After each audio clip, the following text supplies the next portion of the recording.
Today we are going to make Tofu Tikka Masala with Spicytude Tikka Masala spice mix. We'll take spice pack number 1 from the Tikka Masala kit, add it to the yogurt, add ginger, garlic and mix it well. Slice the tofu, marinate and let it sit for an hour at least.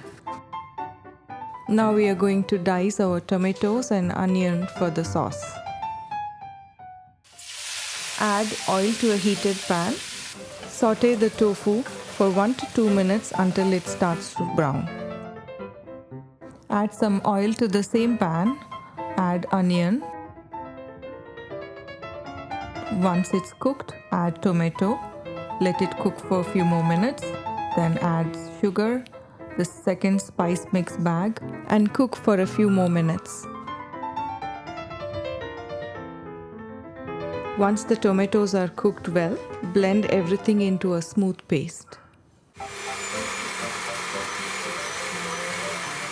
Add the sauce and the tofu to the same pan and cook for another 10 minutes.